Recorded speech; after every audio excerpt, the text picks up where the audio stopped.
नमस्कार रसिक श्रोते हो. मनस्पर्शी साहित्य समूह आयोजित एक पान कवितेचे या सदरात मी रीमा गुमास्ते राहणार खारघर नवी मुंबई तुम्हा सर्वांचे मनापासून मनपूर्वक स्वागत करते. गेले द्यायचे राहुनी तुझे नक्षत्रांचे देणे, माझ्या पास आता कळ्या आणि थोडी ओली पाने, गेले द्यायचे राहुनी. रसिक हो, तुमच्या लक्षात आलंच असेल मी कुणाबद्दल बोलणार आहे ते. अगदी बरोबर, आरती प्रभू म्हणजेच आपले चित्र्य खानोलकर. जोगवा, दिवे लागण आणि नक्षत्रांचे देणे हे त्यांचे 3 प्रसिद्ध कविता संग्रह. आरती प्रभूंची कविता म्हणजे रंगांची, चित्रांची, नितळ, देखणी, शब्दकळा असलेली कविता असे जुईताई कुलकर्णी त्यांच्या कविताबद्दल लिहिताना म्हणतात. इतकंच नाही तर त्या पुढे असंही सांगतात की त्यांच्या काही कविता तर इतक्या ओजस्वी आणि देखण्या आहेत की अगदी आजही प्रत्येक काव्यप्रेमी मराठी वाचकांच्या मनात त्या कवितेचा जोगवा मागतात. रसिकांच्या मनात काव्यानंदाची दिवे लागण करतात आणि जाताना नक्षत्रांचे देणे देऊन जातात. आरती प्रभू हे निखालस शब्दप्रभू होते अशी पुस्तीही त्या पुढे जोडतात. आरती प्रभू म्हणजेच चिंतामण त्र्यंबक खानोलकर हे एक प्रतिभा संपन्न कथाकार, कादंबरीकार आणि काळाच्याही खूप पुढचे असे नाटककार होते. पण त्यांचा मूळचा पिंड हा मात्र कवितेचाच होता. कविता ही त्यांच्यासाठी श्वासोच्छ्वासा इतकी अगदी सहज प्रवृत्ती होती. आरती प्रभूंच्या कवितेतील सुरांचं अधिष्ठान, त्यांच्या शब्दात दडलेले सूर रत्नपारखी संगीतकार पंडित हृदयनाथजी मंगेशकर यांना गवसले आणि त्यांची पुढे अजरामर गीते झाली. आरती प्रभूंच्या कवितेतील विलक्षण देखण्या शब्दकळीची ओळख पंडितजींनी रसिकांना करून दिली आणि लता दिदी, आशाताई यांनी त्यांच्या जादूभऱ्या सुरातून ती श्रोत्यांच्या काळजापर्यंत पोचवली. लवलव करी पात डोळ नाही थाऱ्याला, हे गाणं असो वसमईच्या शुभ्र कळ्या हे असो, गेले द्यायचे राहुनी, ये रे घना कुणाच्या खांद्यावर कुणाचे ओझे, तो एक राजपुत्र मी एक रानफुल, अशी एकाहून एक सरस गाणी अजूनही रसिकांच्या मनात अगदी घर करू नये.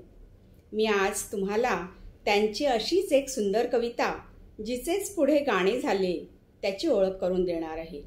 ही कविता वाचताना त्यावेळेचा काळही लक्षात घेणे आवश्यक आहे बरं का. ती कविता अशी: नाही कशी म्हणू तुला म्हणते रे गीत, परिसारे हलक्याने आडे तेरीत, नाही कशी म्हणू तुला येते जरा थांब, परी हिरव्या वळणांनी जायचे न लांब, नाही कशी म्हणू तुला माळ मला वेणी, परी नीट ओघळेल हासतील कोणी, नाही कशी म्हणू तुला घेते तुझे नाव, परी नको अधराचा मोडू सुमडाव, नाही कशी म्हणू तुला जरा लपू छपू, परी पाया खडे काटे लागतील खुपू, नाही कशी म्हणू तुला विडा रे दुपारी, परी थोरांच्या समोर घ्यायची सुपारी, नाही कशी म्हणू तुला म्हणते रे गीत. या गीताचं किंवा कवितेचं वैशिष्ट्य हे की कवी हा स्वतः पुरुष असून त्याने एका स्त्रीच्या म्हणजे प्रेयसीच्या मनातले भाव या कवितेत टिपले आहेत. जैन देखे रवी ते देखे कवी असं म्हटलंय ते या कवितेत पुरेपूर पटतं एवढं मात्र खरं.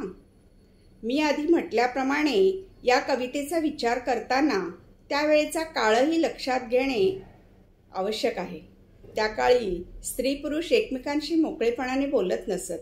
तसं कोणी बोलताना आढळलं की त्यांच्याबद्दल अनेक विवाद उठत. त्या काळातली ही कविता. म्हणून इथे कवी म्हणजे कवितेतली प्रेयसी प्रियकराला सांगतेय, अरे प्रिया राजसा, तू मला गाणं म्हणायला सांगतो आहेस, मी तुला नाही तरी कशी म्हणू. मी तुझ्यासाठी जरूर एक गीत म्हणेन, पण अगदी हलक्या आवाजात म्हणेन बरं, कारण जनरीत आड येते ना. तुझ्याबरोबर फिरायला येण्यासाठी तू मला बोलवतो आहेस. मी नाही म्हणणार नाही तुला, मी येईन, पण जरा थांबशील का. आणि त्या हिरव्या पायवाटेने वळणाच्या वाटेने तू मला खूप लांबवर घेऊन जाऊ नकोस बरं. म्हणजे तिला सांगायचं आहे की आपण थोडंसंच फिरून येऊया, जास्त उशीर व्हायला नको की ज्यामुळे आपण पकडले जाऊ. सगळ्यांच्या या गोष्टी लक्षात येतील असं वागणं नको, असं ती प्रियकराला विनवते. पुढे ती म्हणते, अरे तुला माझ्या केसात वेणी माळायची ना, मग माळ की, पण नीट माळ हो, नाहीतर ती खाली ओघळेल आणि त्यावरून तुला कुणीतरी हसलं तर मात्र मला आवडणार नाही, वाईट वाटेल. अरे वेड्या, तुझं नाव घ्यायला मी नाही कशी म्हणेन का. मी जरूर तुझं नाव घेईन, पण तुझं नाव घेऊन झाल्यानंतर तू माझ्या आदरांचा सुमडाव मोडू नकोस बरं. म्हणजे माझे चुंबन घेऊ नकोस असं तिला सांगायचं आहे. आताच्या खुल्लम खुल्ला प्यार करेंगेच्या जमान्यामध्ये हे सारं कदाचित हास्यास्पद वाटेल, पण ते मुग्ध प्रेम, त्यातील गोडी, ते अबोध प्रेमाचे सौंदर्य, हे सारे त्या प्रेमिकांनाच ठाऊक, त्यातली गोडीही त्यांनाच ठाऊक, नाही का. म्हणूनच मी आधीच सांगितल्याप्रमाणे हे लक्षात घेतले पाहिजे की ही कविता जुन्या काळातली आहे. पुढे ती प्रेयसी म्हणतीये, अरे सजना, तुला मी नाही तरी कशी म्हणू. आपण लपून छपून नक्कीच भेटू, पण त्या भेटी इतक्याही वाढायला नको की ज्यामुळे त्यातले खडेकाटे आपल्या पायाला खुपतील. म्हणजे इथे कवीला असं सांगायचं आहे की त्या भेटीगाठी वाढून नंतर त्यातून काहीतरी क्लेश निर्माण व्हायला नकोत. म्हणून आपण आधीपासूनच काळजी घेतलेली बरी. पुढे ती प्रेयसी आपल्या राजसाला म्हणते, अरे मी तुला नाही तरी कशी म्हणू. तुझ्या हातचा विडा मी जरूर घेईन, पण असं भर दुपारी मोठ्यांच्या समोर मात्र आपण सुपारीच खाल्लेली बरी, नाही का. त्यावेळच्या काळाप्रमाणे ती तिच्या प्रियकराचे सारे हट्ट पुरवते, पण समाजाचे, त्यातील चालीरीतींचे भान राखून. यातले तिचे प्रियकराचे मन राखण्याची जी तळमळ आहे, असोशी आहे, ती कवीने अगदी ठळकपणे दाखवली आहे. पण त्याचवेळी त्या काळच्या स्त्री मनाच्या मर्यादा, तिची लज्जा, सात्विकताही इथे अगदी ठळकपणाने दिसून येते. आणि म्हणूनच ही कविता मुग्ध प्रणय दर्शवणारी कविता झाली आहे, ज्यामुळे त्यातल्या मुग्ध प्रीतीची गोडी ही अधिकच वाढली आहे असं माझं मत आहे. तुम्हाला काय वाटतं बरं. त्यात या गाण्याला पंडित हृदयनाथ मंगेशकर यांचं संगीत आणि लता दिदींचा आवाज लाभला आहे. त्यांच्या भावपूर्ण आवाजामध्ये हे गाणं अतिशय गोड वाटतं. त्यातील प्रत्येक शब्दाला एक वेगळीच खुमारी आल्याचं जाणवतं.